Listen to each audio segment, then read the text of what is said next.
Welcome back. This is Two Beards in the Bible. I'm John Swano. I'm Dave Tenney.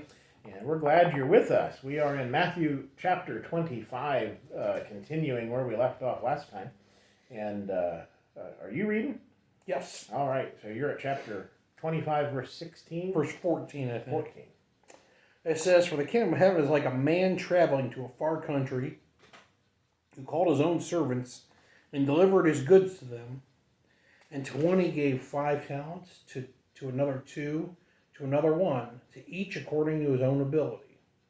And immediately he went on a journey.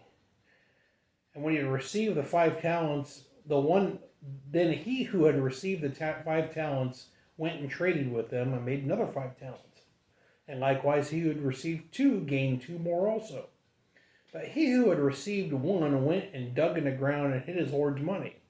After a long time the Lord of those servants came and settled accounts with them. So he who had received 5 talents came and brought five other talents, saying, Lord, you delivered to me 5 talents. Look, I have gained 5 more talents beside them. His Lord said to them, Well done, good and faithful servant. You were faithful over a few things. I will make you a ruler over many things. Enter into the joy of your Lord. He also, who had received 2 talents, came and said, Lord, you delivered to me 2 talents. Look, I have gained 2 more talents besides them. Lord said to him, Well done, good and faithful servant. You have been faithful over a few things. I will make you ruler over many things. Enter into the joy of your Lord. Then he who had received the 1 talent came and said, Lord, I knew you to be a hard man, reaping where you have not sown and gathering where you have not scattered seed. And I was afraid, and I went and hid your talent in the ground. Look, there you have what is yours. But his Lord answered and said to him, You wicked and lazy servant, you knew that I reap where I have not sown and gather where I have not scattered seed. So you ought to have deposited my money with the bankers, and at my coming I have received back my own with interest. So take the talent from him and give it to him who has 10 talents. For to everyone who has, more will be given, and he will have abundance. But from him who does not have, even what he has will be taken away. And cast the unprofitable servant into the outer darkness. There will be weeping and gnashing of teeth." It doesn't sound like fun. No. This is a one of the parables that preachers preach on and make me mad every time they preach on it. Uh-oh, what'd I do? No, because this is the thing that drives. It's just a pet peeve of mine. Uh-huh. You've heard 1,000 sermons about this. Mezzy, John's going to have to keep talking. I got to go let John's got to go let that cat out. What happens is you'll hear all these sermons, and they'll do a lesson on the parable of the talents, and then they'll say, "Oh, now let's have a sermon about you using your talents." And I've heard that a ton of times. And it drives me nuts because that's not what this is talking about at all. Has nothing to do with that. I've never preached that. So. Yeah, it don't. So, preachers will make this application that, you've got talents and you need to use those talents for God. Right. But this isn't preaching that. This isn't teaching that at all. Right. Because, listen, the first thing, it says the man who is the master, he delivered his talents to the servants. Yeah, how can you give your talent to someone else? Exactly. I mean, you're really good at woodworking. I sit next to you every week, but I'm not getting any better at it. Yeah. And talent, when we say talent, what we mean is skill. Mm-hmm. Right? Right. But it was money. It was an asset. It was or an opportunity. Right. Right? So, I think of the word, and, we've been given the word, which is of great value. It's an asset to our lives. Yes. There's opportunity for us to grow from it, and so we got to do something with what we've been given. Yeah, absolutely. I mean, when you hear certain sermons about that, it's like, it's almost like people are saying, oh, well, like you I know how to rebuild a big block Chevy. Right. Maybe I can do this for the church. Right. I Right. mean, it gets weird, Right. you know, because that's not what it's teaching. He did say this, that he gave these talents, or what I like to say, or another way, you got money, Mhm. or this opportunity, and he knew the ability of the people that he was giving Yeah. it to. Yeah. Yeah. What verse was that? It says he gave to each according to their Verse ability, right? 15, yeah, verse 15 it says that. Yeah. Yeah, so I wrote this down because this is a Dave Tenney quote. Mm-hmm. I said, this parable is not about our physical talents, but about what we do with the opportunities that the Lord gives us. Mm-hmm. So Yeah. that's what I think this, if I was to give you the Cliff's Notes version Yeah. of what this says. Yeah, I believe so. I think that's the application, Yeah. and you know, and that the Lord has given us life. He's given us. If you're breathing today, Yeah, that's from God. yeah, He makes it to rain on the just and the unjust. So even if you haven't been obedient to His gospel, and if you have no care for Him in the world, He's given you something. yeah. So what are you doing with it? You know, that's Right. the question to throw out there. I think what it is like, you know, are we redeeming the opportunities that we get? Right. And I think that's kind of what this is teaching. Right. You know, and we're all getting some opportunities, right? We all know Mhm. other people. Yeah. You know, we interact with people. There are opportunities to Yeah. talk about these things. Right. And every one of us, I don't think there's anybody who can't think of a time when they wasted opportunities. Yeah. I mean that's there's nobody perfect. I mean we're all Right. gonna Yeah. be that way Absolutely. from time to time, but that's what we have the word for, to remind us, hey, Yeah. shake us up a little bit. Yeah. So you got two fellas who got some coins, some talents, whatever they were, and two of them did something with theirs. And this one fella decided, you know what, I'm not doing anything. Mm-hmm. I'm just gonna bury mine. I'm gonna stick my head in the sand, Right. and I'm gonna hide my lamp under a basket. Right. You know, to use another parable, and that's what he did. Mm-hmm. So, We know that Christ says these things so that we would learn from them. You know, that's Yeah. what these parables are all about. And so when we read that, you know, not only did the person who didn't do anything, that buried his head in the sand, buried his talent, and didn't do anything for the Lord, for his Lord, the master, even though when we read that he not only lost the thing that he had, but he had to give it to those that had more. yeah, You know, what do we think is going to happen at the end of our life if we've done nothing for the master? I mean, it Right. doesn't take. You don't have to be a jet propulsion specialist at NASA, right, exactly. to see this. Yeah, You know, what should we expect if we do nothing? yeah, exactly. Yeah, If you're so maybe you've grown up in the church, maybe you by virtue of geography you've ended up in and amongst a bunch of people who are Christians, and you spend your life, you check the boxes, you show up every first day of the week, and you put your money in the collection plate. yep, And maybe you show up on Wednesday night as well, and you pray, and you do all those things, but you don't ever step outside and share the gospel with anybody else, or you don't ever think about other people. yep. You don't do all those things that Christ did when he was on this earth and gave us that example. Then what do you expect? Yeah, what do you expect you're going to get? Yeah. I think it's, you know, that's why Jesus says, you wicked and lazy servant. You know, this idea of working, it's something, you know, I think is lost on a lot of people. Right. You know, I one time I was complaining to a friend of mine. I said, you know, because there was only a few of us that were cleaning the church building. Mm-hmm. You know, so you got like, 100 people in a congregation, and like 4 people are cleaning the building, and I was like, what? And he made the point. He goes, well, Dave. He goes, if this was an Eagles club, it'd be the same way. Right. He says, there's certain people that are going to do the work, and other people aren't going to lift a finger. And Isn't that a sad statement, though? it's a sad statement, but because it's the way it is. It shouldn't be the same. It shouldn't be that way.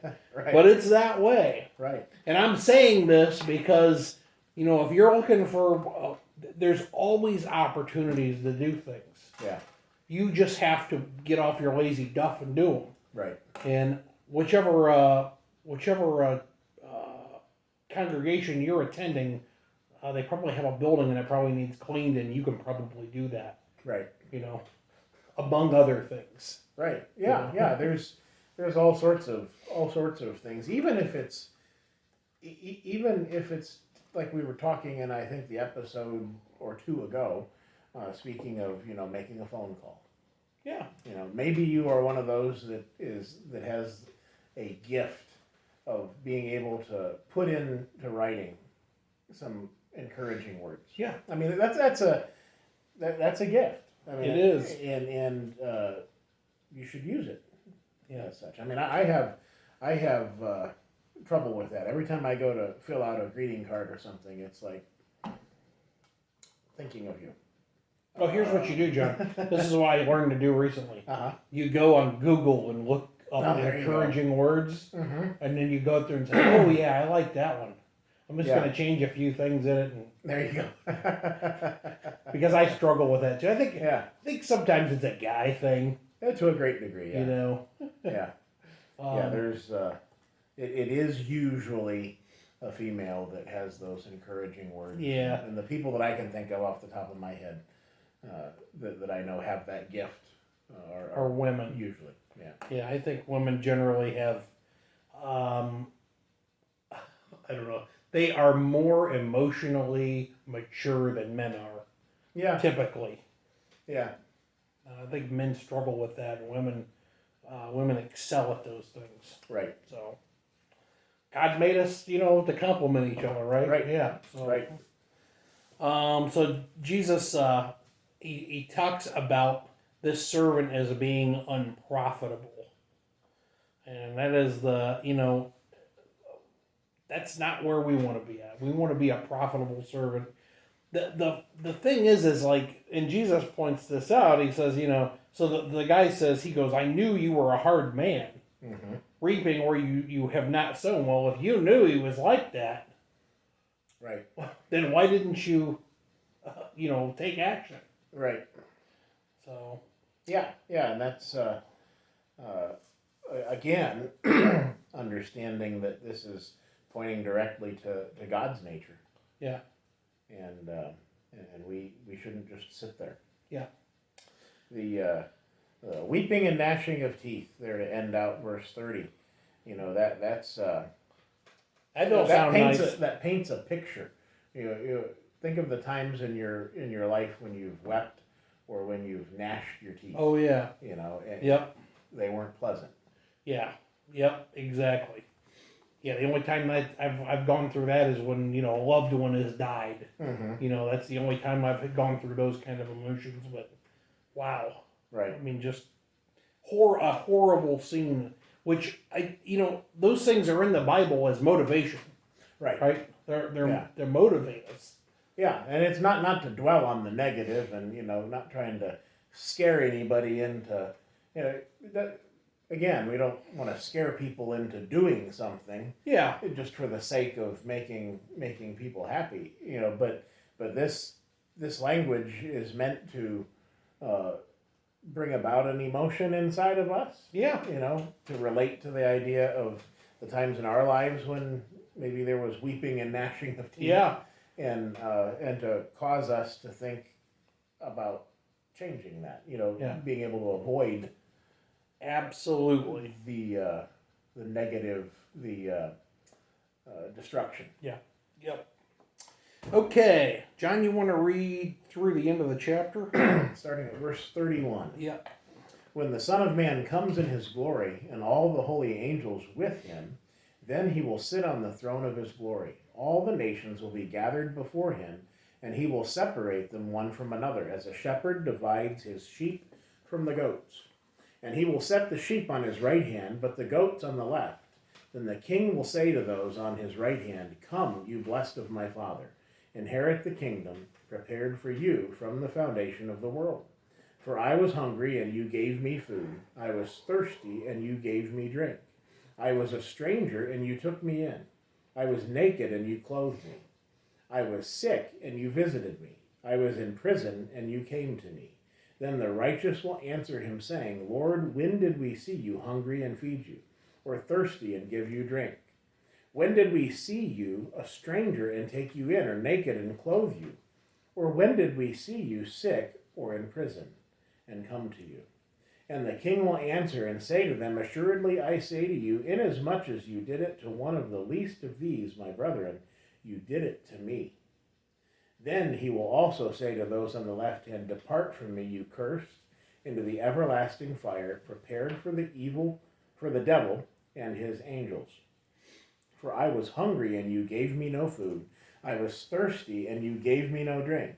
I was a stranger, and you did not take me in. Naked, and you did not clothe me. Sick and in prison, and you did not visit me.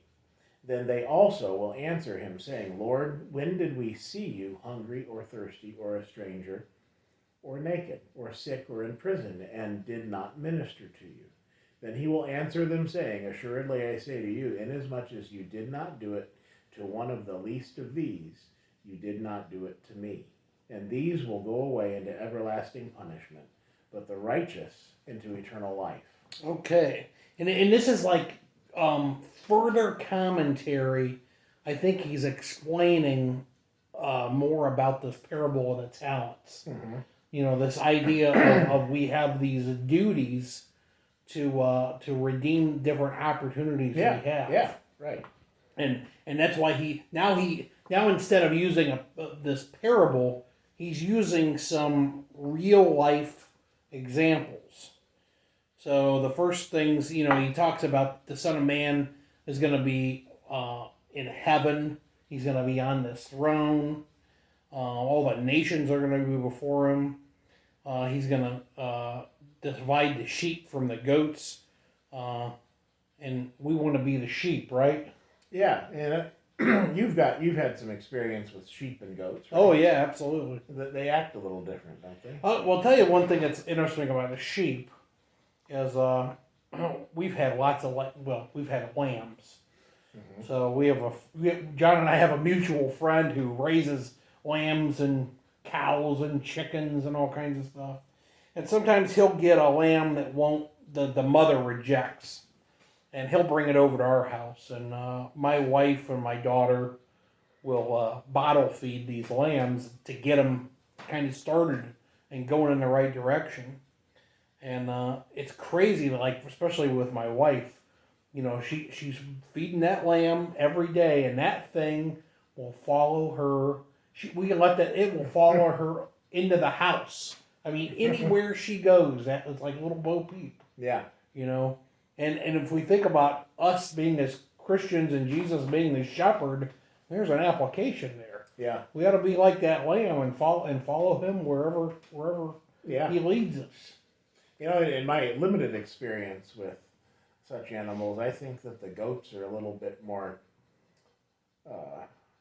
mischievous. Oh, and no doubt.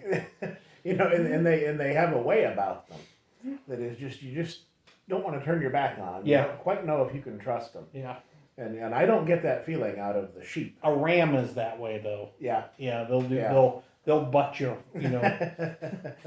I used to smoke cigarettes, and I had a friend who had a goat, and that thing would eat a lit cigarette. I thought, man, this animal ain't right. and so there's no mistaking the use of this language. I mean, why did Christ choose those things? Oh yeah, exactly. I mean, if you have any kind of interaction with those animals, you kind of get that picture painted in your mind. Yeah. Is there any significance to being right-handed, John? Well, it's the right way to be. No, Are you left-handed? I'm right-handed. Okay.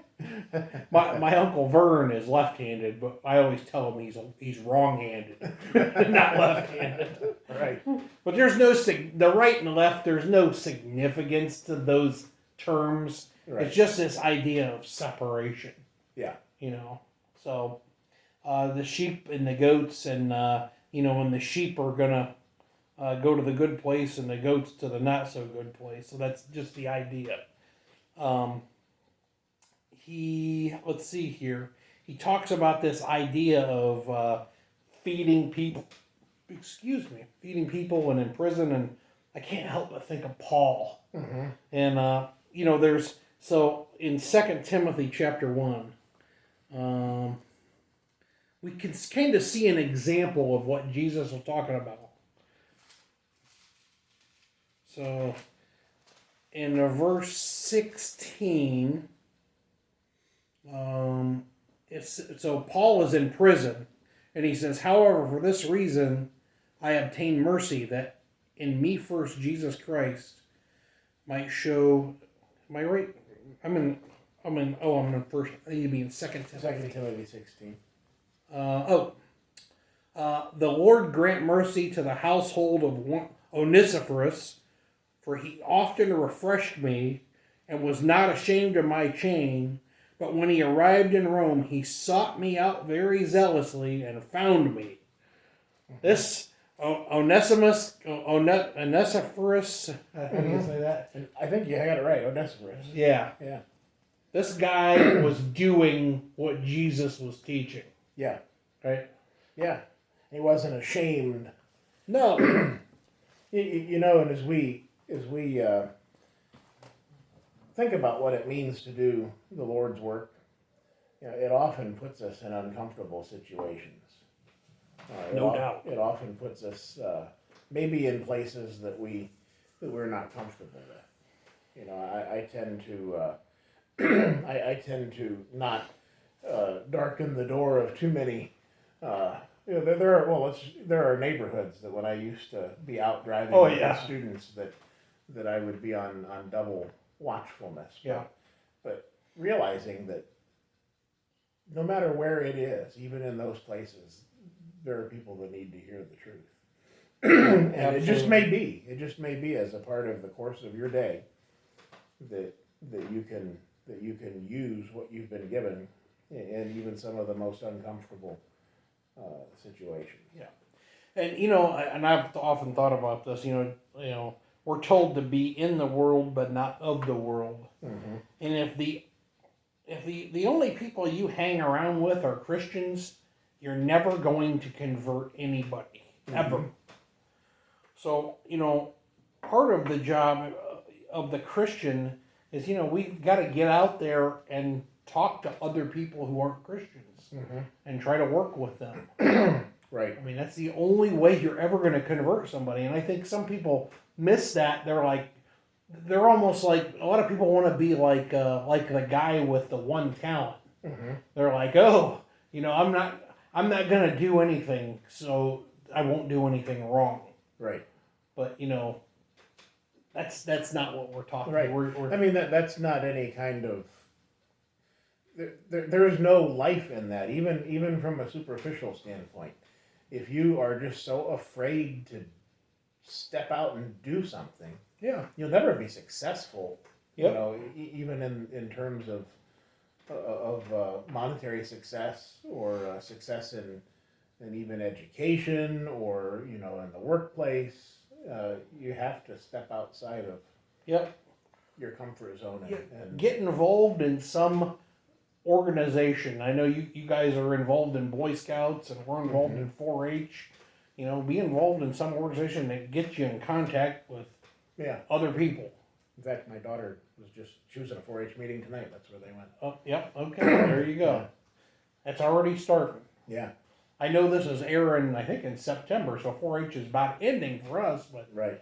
We're recording here in, what month are we in? February? It's February. It is 2/22/22. Oh man. And I actually took a screenshot on my phone of 222 on 22222. For whatever it is, that's in my phone for posterity. Are you gonna frame that? I might. Oh, that's pretty funny. You're gonna have to wait 11 years to have this kind of opportunity. Is that what it is? Oh, it'd be 333, right? Yeah, there you go. That'd be the next one. I'll be 58, John. The reason I'm so bad at math is because I had a specific math teacher at school. Do you know what her name was? No. Miscalculation.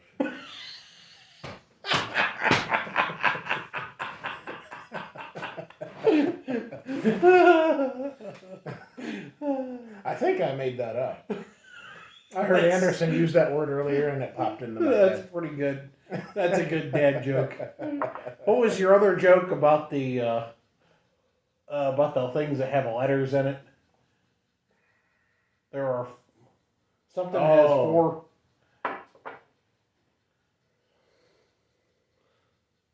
Yeah, I'll have to Yeah. look that one up. Yeah, see, John That's my gets a joke and he tells it for like 2 weeks and then he forgets it. That's one of the blessings that I have.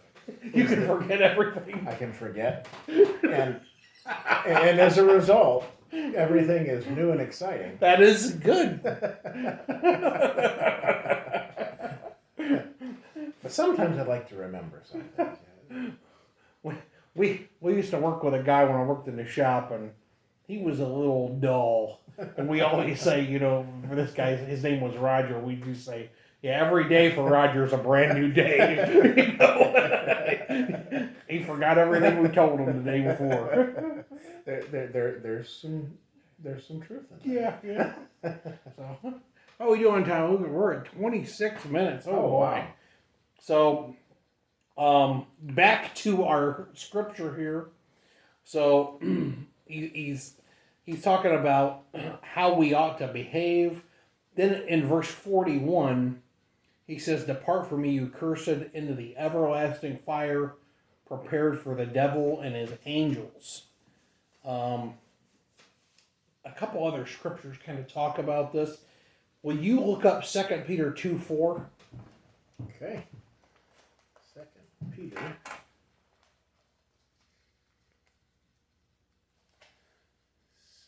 Peter 2:4.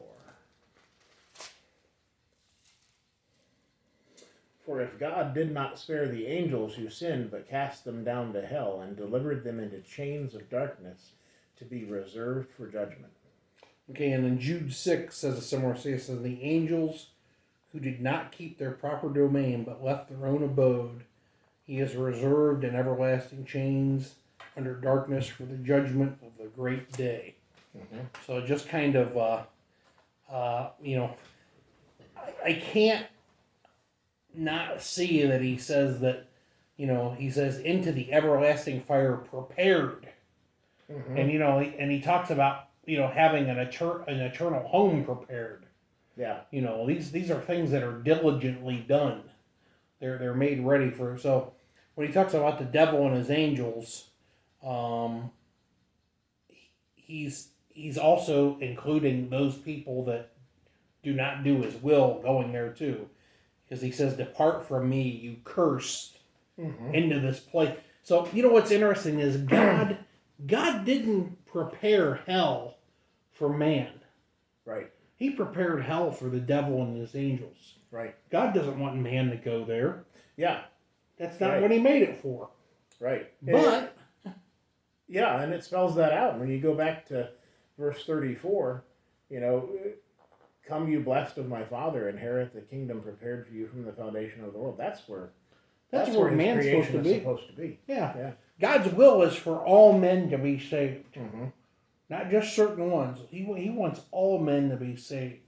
And and just thinking, how did the kingdom enter into, well, going back to John 1, the Word was with God and the Word was God. Now I keep going back to that as we've been in this series of studies. But then when you think of the inherit the kingdom prepared for you from the foundation of the world, God spoke